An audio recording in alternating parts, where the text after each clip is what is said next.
Alors, il s'appelle Steven Kuzan. Alors, je me suis emporté tout à l'heure parce que Steven, j'ai dit Kuzan, c'est le côté anglo-saxon, mais non, c'est Steven Kuzan. Oui.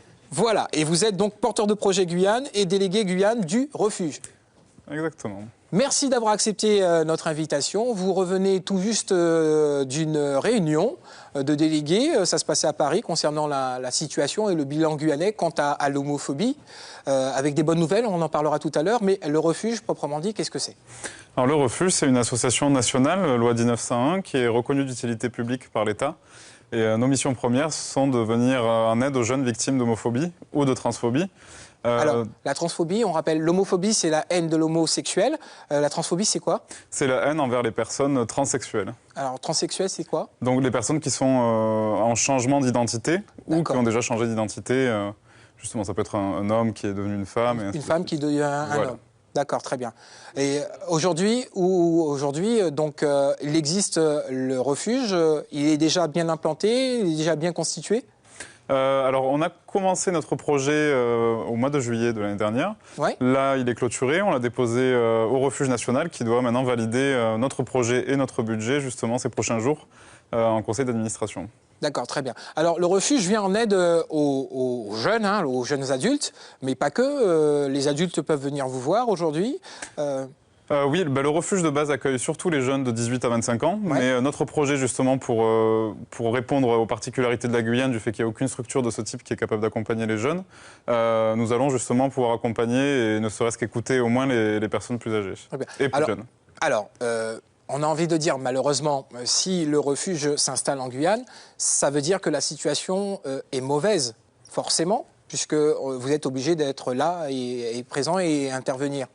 Oui, comme partout, il y a de l'homophobie, malheureusement, encore, que ce soit en métropole ou dans les autres outre-mer. En Guyane, la particularité, c'est que l'homophobie est cachée.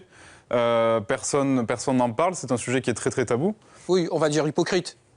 Oui. On peut dire ça comme ça, mais... On accepte, on tolère, mais pas à la maison. Effectivement, du moment que ça ne touche pas, souvent ce qui revient, c'est que ça ne pose aucun problème, du moment que ça ne touche pas à la famille ou à l'entourage. D'accord. Donc il y a vraiment tout un travail à faire, justement, déjà pour détaboutiser ce sujet-là et sensibiliser les personnes, les jeunes concernés, les familles et même les institutions publiques et privées sur ces questions. Alors, vous l'avez dit, vous intervenez particulièrement auprès des jeunes. Vous organisez des réunions, des échanges et tout ça. Est-ce que les jeunes sont à l'écoute? Est-ce que les jeunes viennent aux réunions? Est-ce que les jeunes sont intéressés? Ou alors vous réserve un accueil plutôt glacial?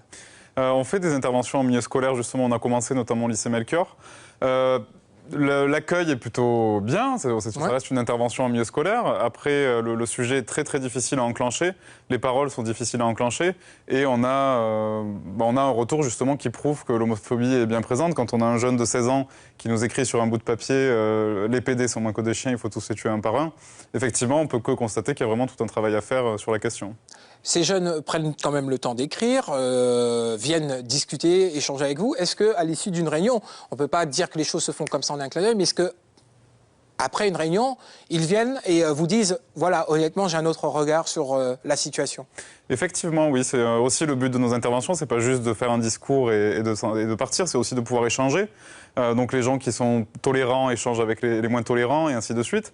Et ça permet justement de changer le regard de certains jeunes. Encore dernièrement, à une intervention en milieu scolaire, on a eu un jeune qui est venu nous voir pour nous remercier à la fin, justement pour avoir changé son regard sur l'homosexualité, alors qu'en début d'intervention, il s'était mis à l'écart, disant qu'il était homophobe. Est-ce qu'il existe un profil type des deux côtés, je veux dire, du jeune qui ne sait pas en tout cas où il en est, qui est peut-être homosexuel, ou celui qui déteste les homosexuels? Est-ce qu'on a des profils types, des stéréotypes comme on en voit souvent à la télé? Tout dépend, il n'y a pas vraiment de stéréotype. Après, chaque personne agit différemment. Ces personnes qui ont une mauvaise réaction, ça peut être dû à l'éducation, à la religion. À ce qui se passe à la maison, ce qu'on entend à la maison. Exactement, ça peut être aussi effectivement un sentiment qui refoule. On n'aime pas voir aux autres son image, par exemple. Voilà. Ouais.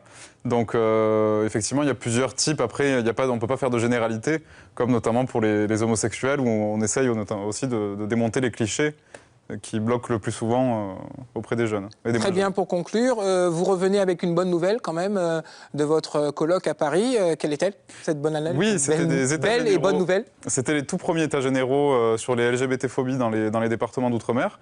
Alors, il y a une bonne nouvelle, on a la DILCRA, qui est la délégation interministérielle de lutte contre le racisme, l'antisémitisme et l'homophobie maintenant, donc qui a promis un plan sur 3 ans avec 1,6 million d'euros par an reversés aux associations porteurs de projets, y compris dans les Outre-mer. Très bien. En tout cas, voilà, une bonne nouvelle pour lutter contre l'imbécilité humaine.